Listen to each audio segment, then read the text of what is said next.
with currents that rip through at 14 kilometers an hour. That's on a good day.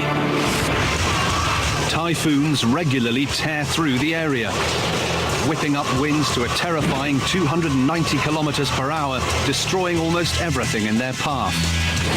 The strait is also one of Japan's busiest shipping lanes, the main artery that links all 4 islands. Every day, over 1,000 ships plow through these densely crowded waters. Each spring brings even more dangers. Dense fog engulfs the channel. Hundreds of ships perish here every year.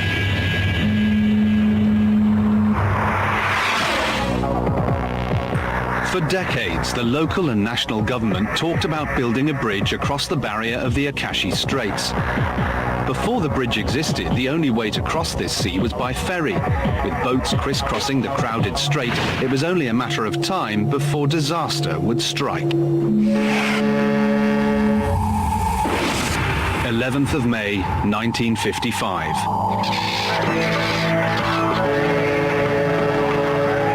100 school children boarded the Shionmaru ferry for the 45-minute crossing of the strait.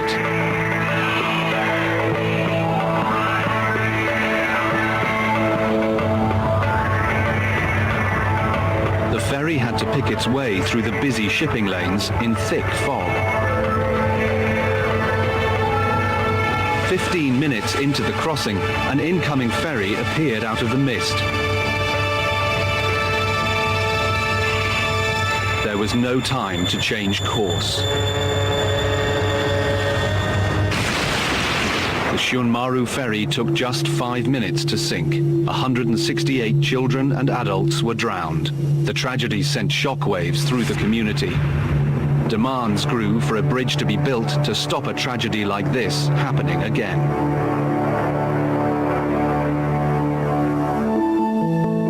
Engineer Makoto Kitagawa is executive director of the Honshu Shikoku Bridge Authority and worked on the early designs of the bridge.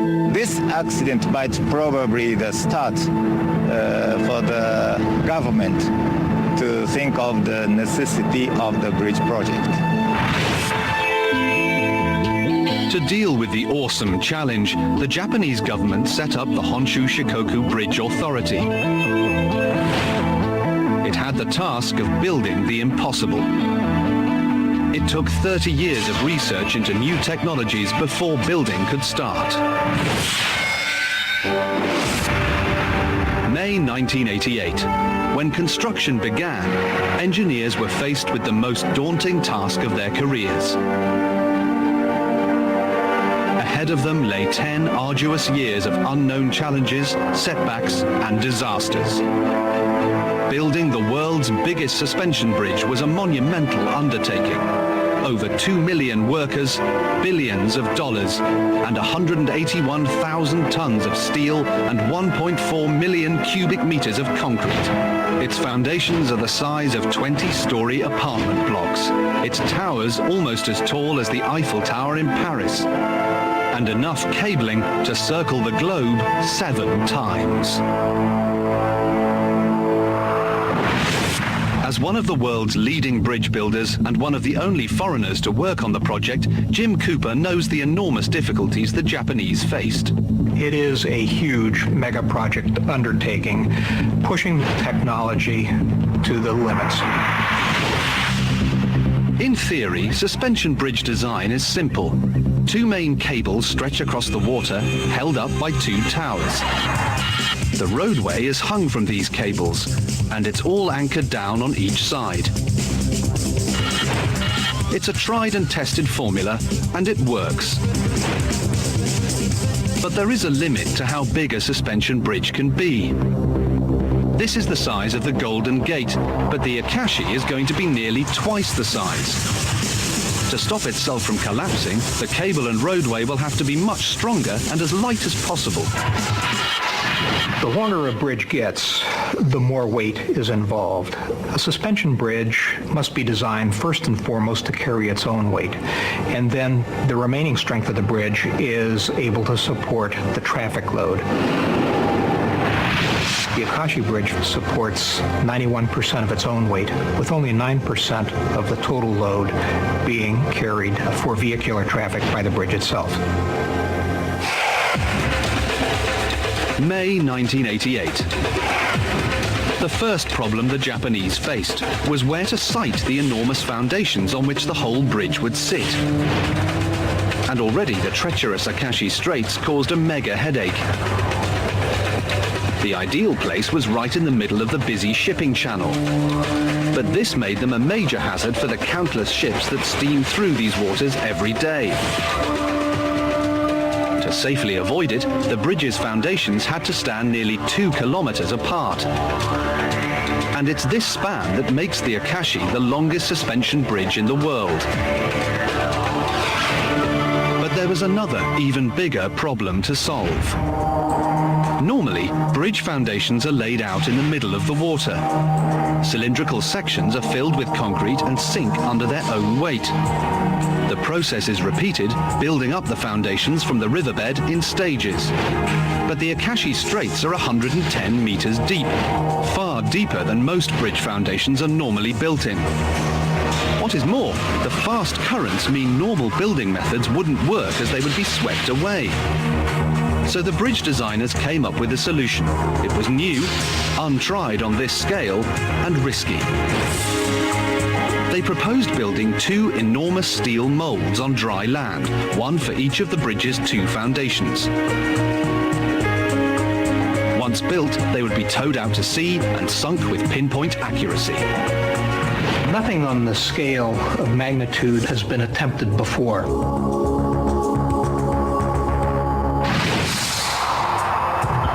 March 1989. 1 year since work began on the bridge. The giant steel molds for the bridge's foundations are completed in dry docks beside the straits. The hollow double-skinned steel rings stand 70 meters tall and 80 meters wide. They're ready to be towed out to sea. It's a nerve-wracking time for the engineers. Nothing else can start until the foundations are correctly in place. But it's a big gamble. One mistake and the foundation could be swept away. The engineers would have to start again, and the whole year's work would be wasted. March 1989. Work on the longest suspension bridge in the world had reached a critical stage. The 2 giant molds for the foundations were about to be towed into position, and there was no margin for error. The engineers needed the perfect tide and current. One mistake, and the giant hollow molds could have been swept away in the turbulent sea. The whole project could be in trouble. 5:30 p.m. on the 26th of March. 12 tugboats set out from the docks, hauling the first of the massive hollow structures into the racing seas. It's no easy task. Each mold weighs 15,000 tons, the equivalent of 40 jumbo jets. With coast guards keeping lookout, the tugs pull the immense floating skyscrapers through the busy shipping lanes across turbulent seas. It's highly dangerous work. Nobody needs another shipping disaster.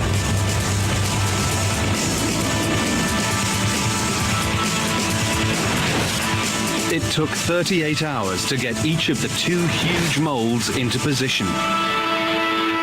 Now the Japanese faced their first crucial test.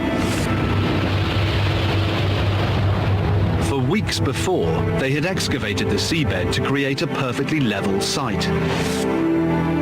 They have to sink 2 monster steel rings 60 meters into the ocean to support the huge suspension bridge.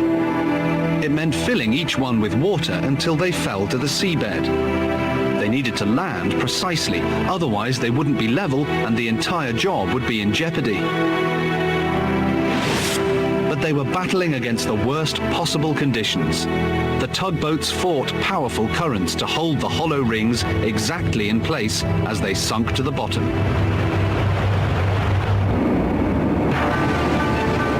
32 pumps poured thousands of gallons of seawater into the outer walls of each of the gigantic molds.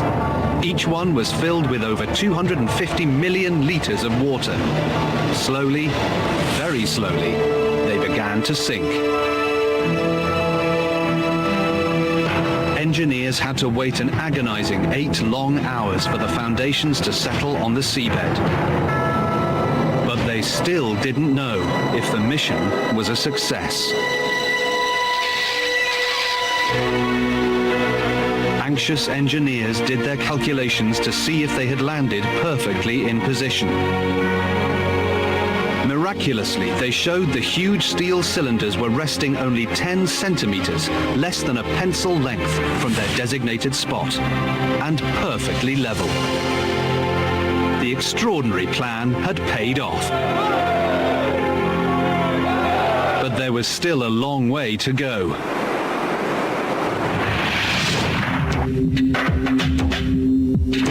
To complete the massive foundations, they had to be filled with concrete. But there was a problem. The foundations are filled with water. If you pour ordinary concrete into water, it disintegrates like a soluble aspirin.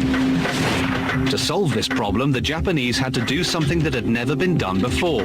Create a super concrete that would actually harden in the water. So the Japanese had to come up with a special formulation for the mixture design of the concrete. The new concrete would replace the seawater, holding the foundations down. The massive operation began. The foundations were filled with 265,000 cubic meters of concrete.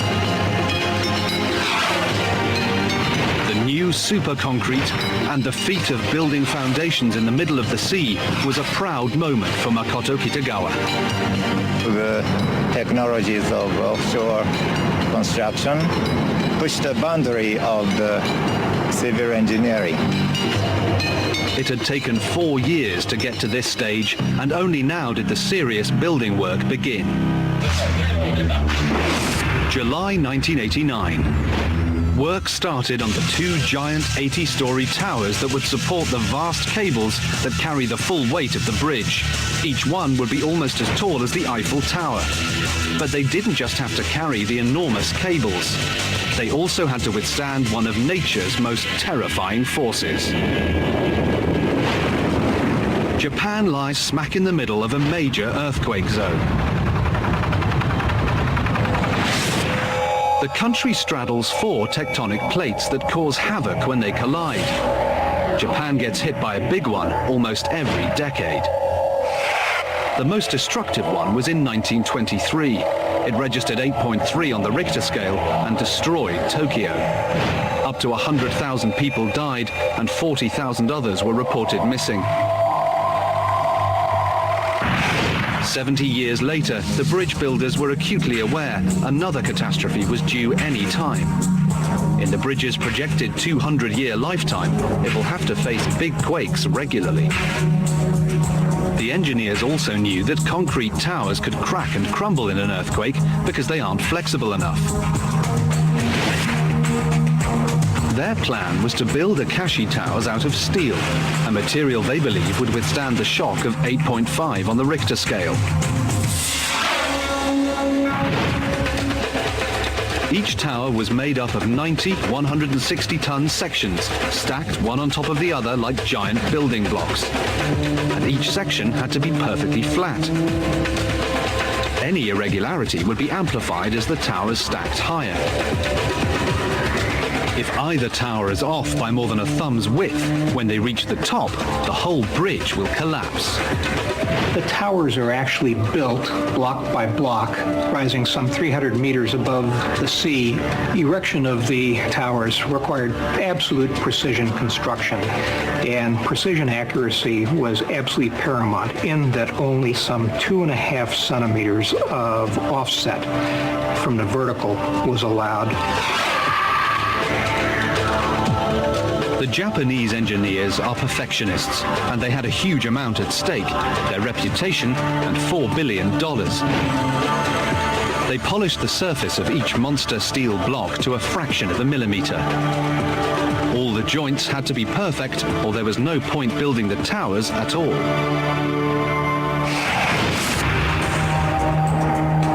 Then came the moment of truth.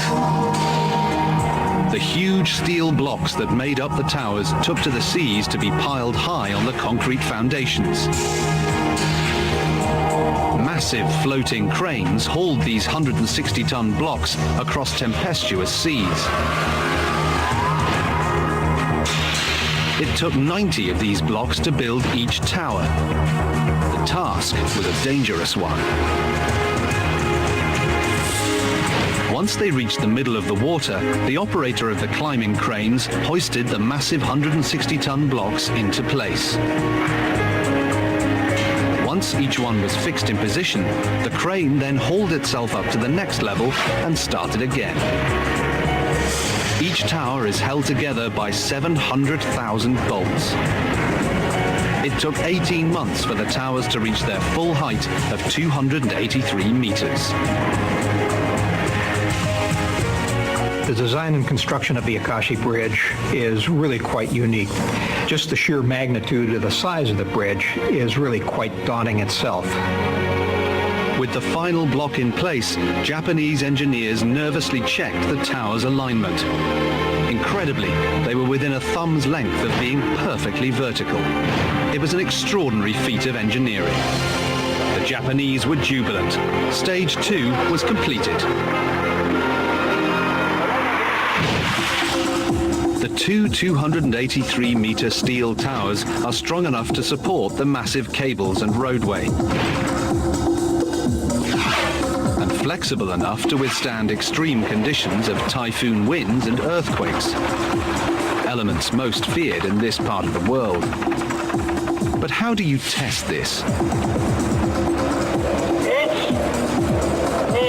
Simple. You send dozens of men to sway on the top of the towers. Incredibly, the towers are designed to move from side to side. It's this flexibility that helps the finished bridge to withstand the elements. But the only real test would be when disaster struck.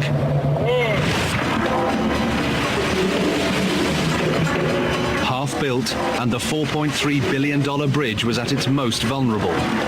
The structure only attains its full strength when the cables and roadway are in place. Speed was vital. An earthquake could spell disaster. It was a race against time and the elements to complete the bridge.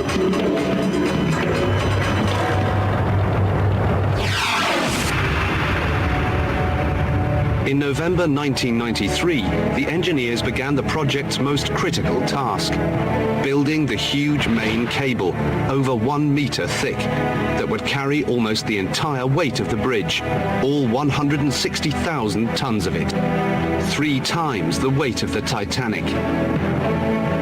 The main suspension cables are the heart and soul of the load carrying for the bridge itself, as well as the vehicles and traveling public. 300,000 kilometers of cable is needed, enough to circle the Earth more than 7 times. Each of the 2 main cables is made of 37,000 strands of wire. The weight of such a massive cable is one of the elements that limits the length of the suspension bridge. The longer it is, the heavier it becomes, until the bridge collapses under its own weight.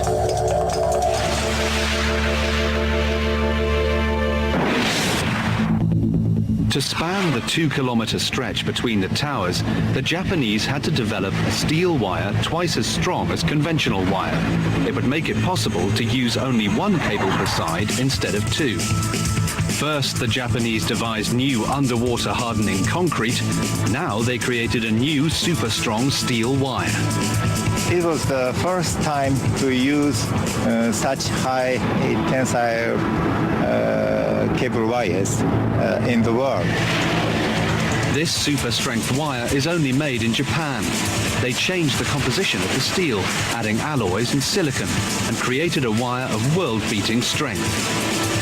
1 5mm strand can support 3 family cars. It takes 37,000 of them to hold up the bridge. Making the main cables was yet another mega first. It had never been done on such an enormous scale before. First, 127 5mm wires were pulled together into strands. Each cable was made up of 290 of these strands, 37,000 wires in all. The finished cable is over 4 kilometers long. But building the cable was not their biggest challenge. Now the Japanese had to string the vast cable over the towers and across the busy shipping channel, more than a 4-kilometer wide gap. Before this, they had to get the guide rope over the Akashi Strait. Only then could they begin pulling the strands of the cable across. But the bridge builders couldn't close the busy shipping lane. They were forced to take a far more dangerous route, in the air.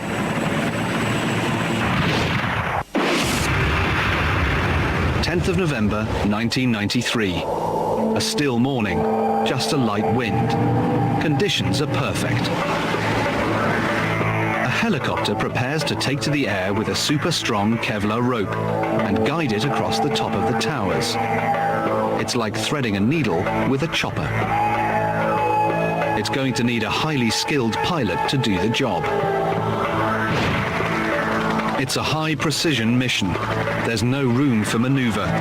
The pilot must thread the rope nearly 2 kilometers across from tower to tower, high over hostile waters of the Akashi Straits.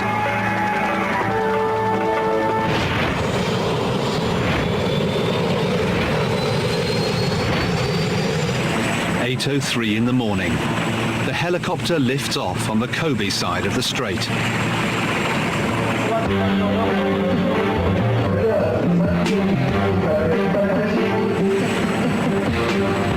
As it climbs to 290 meters, everyone is keeping watch.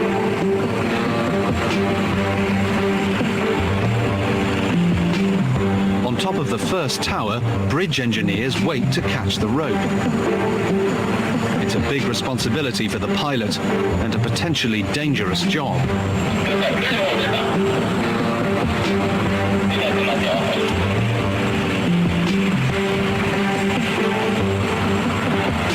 Once it's caught, the pilot has to hover while they anchor it down. It takes 10 agonizing minutes to attach it to the top of the first tower.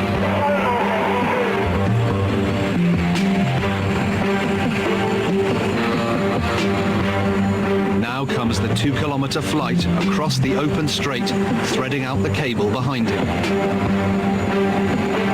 It takes 27 minutes to reach the second tower, where a team of engineers wait ready to catch the cable.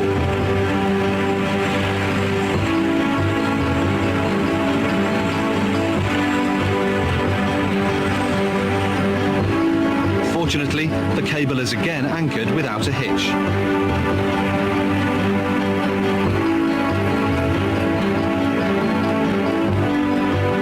After 84 minutes of tense flying, the helicopter lands safely. It's been a phenomenal feat of flying skill that's needed nerves of steel. To everyone's relief, the mission has been a resounding success. So that's the guide rope across. Only the 37,000 more wires of the main cable to go. December 1993. For the people of Kobe and Awaji, their dream bridge was slowly taking shape. Massive foundations had been sunk 60 meters down to the seabed. On top of these, 2 huge 283-meter towers stood proud in the middle of the Akashi Straits. The Japanese engineers now faced the daunting task of building the cables up and over these towers. This job started with just a single slender guide rope. It's along this that all the catwalks and cables would be hauled until the 1-meter thick main cables are completed. Catwalks were now built along the pilot rope, 280 meters in the air. This mesh was all that stood between the workers and the unforgiving Akashi Straits below. There was no time for vertigo. Workers needed to have a head for heights as they pulled the bundles of cable across. Each bundle was made up of 127 wires, and the workers were going to have to pull an astounding 290 of these over the towers. It took 5 months to build up the bundles to make the 1-meter diameter main cable. The bundles were finally squeezed together, wrapped in a rubber coating and painted to stop corrosion. The cable is designed to withstand the worst of the elements for the next 200 years. On each side of the strait, the giant cables were anchored into 350,000-ton concrete blocks. December 1994. After 6.5 years of toil and trouble, the world's biggest suspension bridge stood half-built in the middle of the Akashi Straits. Now the Japanese had to construct the roadway to carry the 6-lane highway 4 kilometers across the straits.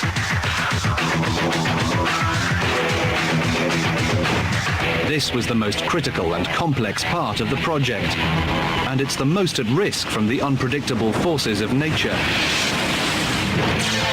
The road deck is literally suspended from cables and held down by its own weight. Get the design wrong, and strong winds can flip this platform like a child's toy, with truly cataclysmic results. For suspension bridge designers, wind is the greatest enemy of all, the nightmare scenario. Throughout history, rogue winds have taken engineers by surprise, with disastrous consequences. The most infamous incident happened in America, at Tacoma Bridge in 1940. Harold Bosch of the Federal Highways Association is an engineer who specializes in bridge aerodynamics.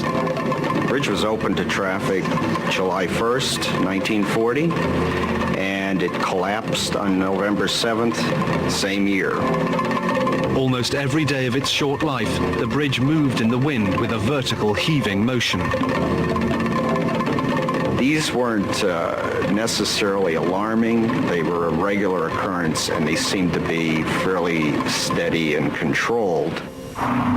Nothing that could be called a high wind ever hit the bridge, but it kept oscillating, and this was about to become a problem. November the 7th, 9:40 a.m. Wind speed is 68 kilometers an hour and continuous. The bridge begins to move vertically. In late morning, it switched into a torsional motion and started twisting in the wind.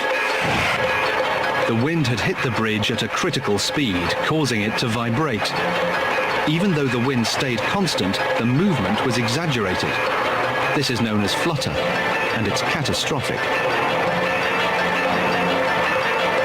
11:10 a.m. 2 hours after the wind first hit the bridge, the structure begins to fracture. The bridge shatters into pieces. The collapse of Tacoma seemed to be a milestone because it brought to the forefront the fact that engineers need to take very seriously how sensitive large structures, especially bridges, can be taken down with such low wind speeds. In Japan, the designers of the Akashi-Kaikyo bridge won't let it suffer the same fate.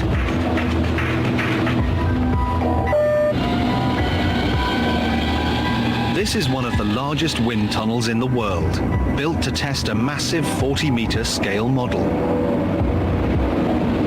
The Akashi Bridge is twice the size of Tacoma, and it will have to withstand winds far mightier than those that destroyed the Tacoma Bridge.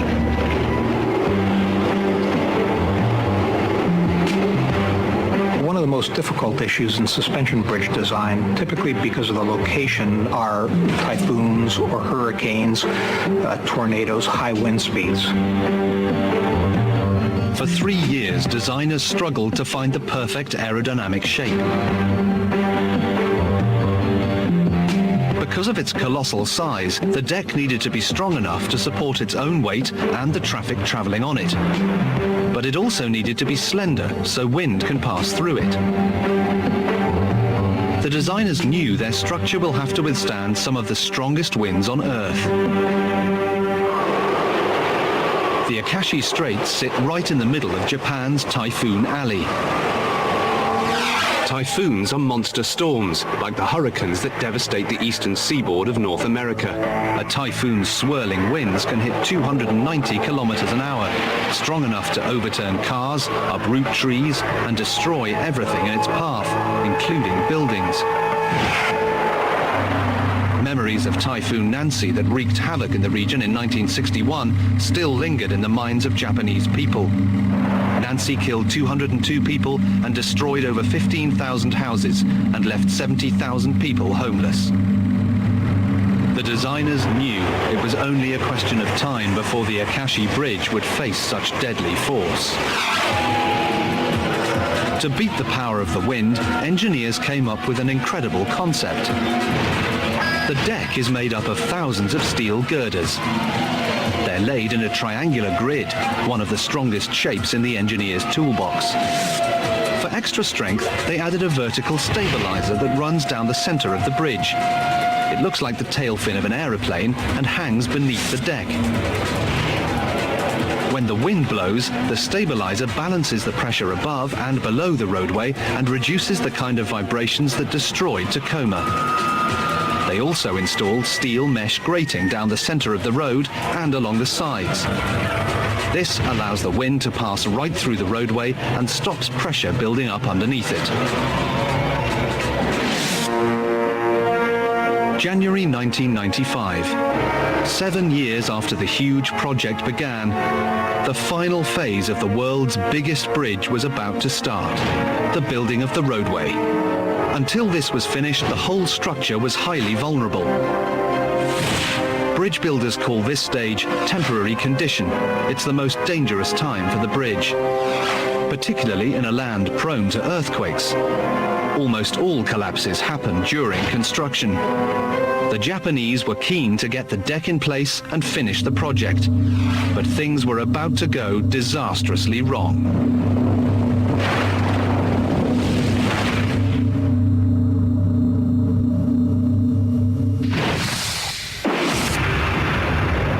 January the 17th, 5:46 in the morning.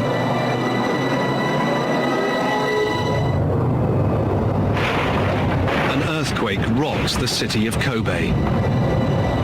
It's the biggest earthquake in Japan since 1923 and measures a hugely destructive 7.2 on the Richter scale.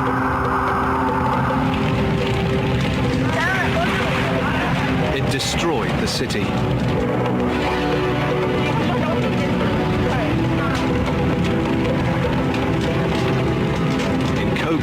Most people were asleep.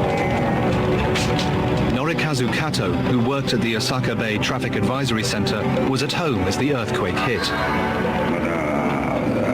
It was still pitch black when it happened, and my family and I were at home asleep. I think it was about 5:45 in the morning. There was a terrible shaking sound. The earthquake is one of the worst to hit Japan in living memory. In a matter of minutes, 100,000 buildings collapse. 40,000 people are injured. Over 6,000 are dead. I was shocked to hear that so many people were killed. Many houses and many buildings and many bridges were damaged or destroyed. It twists highways, topples expressways, and cracks railway tracks.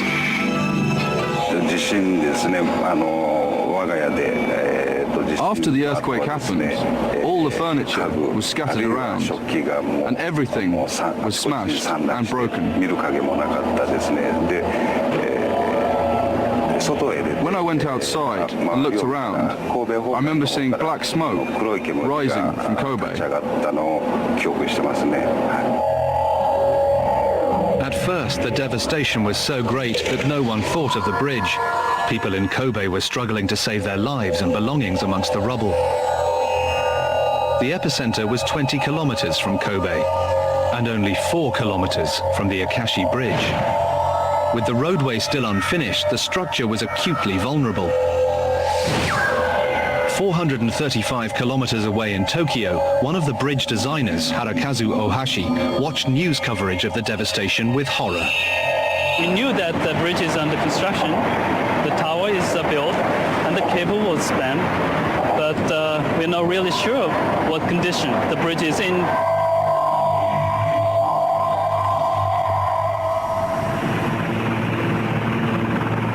Back at the bridge, engineers were relieved to find the huge structure was still in one piece. Initial inspections revealed no damage. The foundations, towers and cables were still standing. However, a few days later, they did a more detailed survey.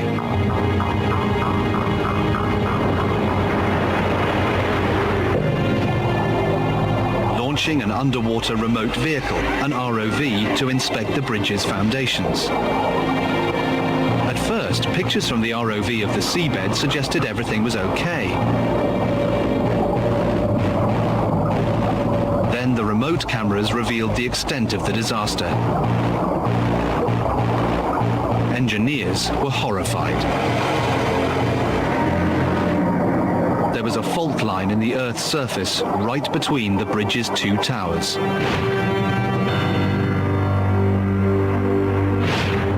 Makoto Kitagawa was one of the first to hear the news.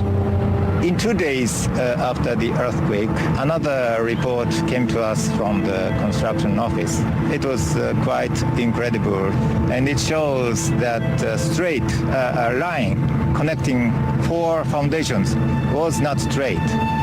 The survey results were extremely alarming.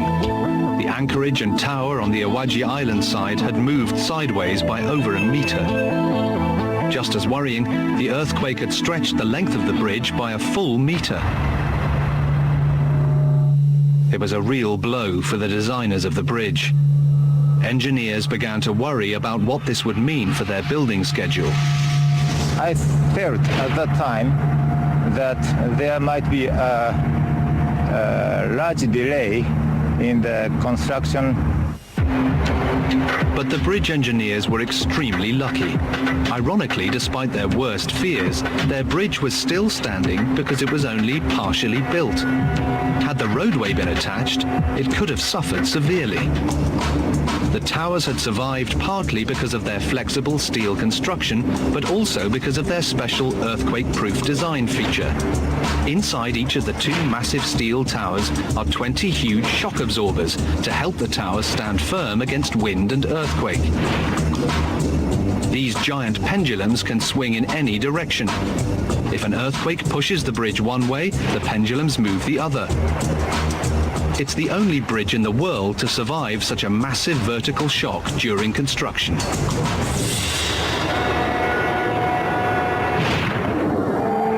February 1995. A month after the earthquake, the engineers were keen to start construction again. But big questions need urgent answers. How could they lengthen the bridge by a meter when they had spent years designing the bridge to the nearest millimeter? It was a huge extra amount.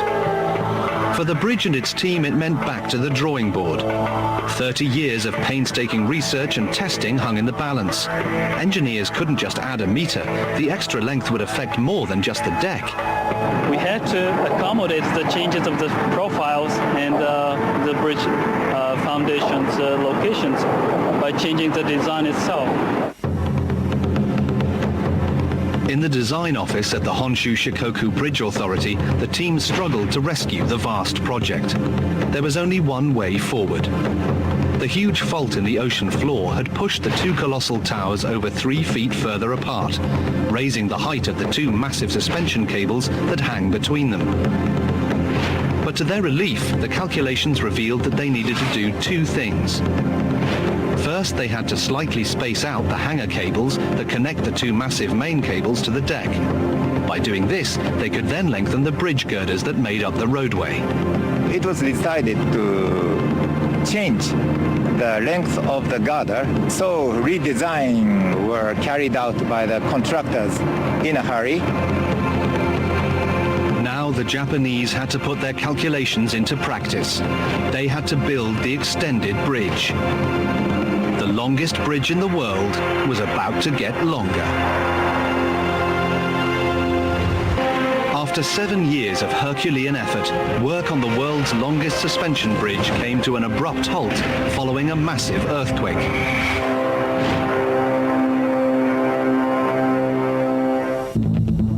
Engineers had worked overtime redesigning the bridge to find out if they could make it longer. Finally, they had the solution. The answer was to extend the deck by about 1 meter. At the same time, they had to lengthen the distance between the hanger cables that will hold up the deck by the same amount. Incredibly, construction had only been held up by a month. June 1995. The final decisive stage of the Akashi-Kaikyo bridge began. Massive 100-ton steel sections of the roadway, each bigger than a tennis court, were carried out to sea by some of the world's biggest floating cranes, specially built for the job and capable of lifting 4,000 tons. It took 15 months for the 290 girder sections of the roadway to be assembled bit by bit across the strait.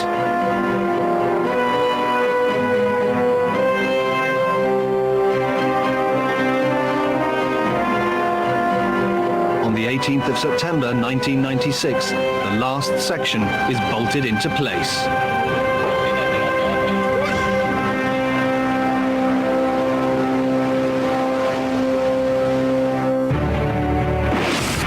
Of April 1998.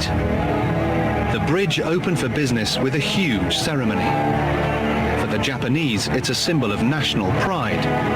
But for the people of Awaji and Kobe, it was at last the safe crossing they have dreamed of for so long, linking the island with the mainland of Japan.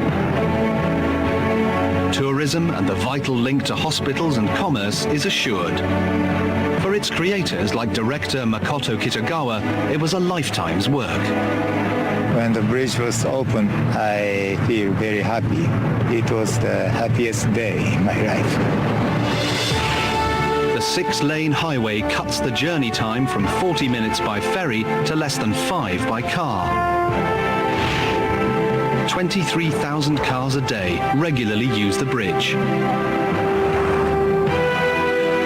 But although it's designed to last for 200 years, looking after the bridge is an exacting 24/7 business.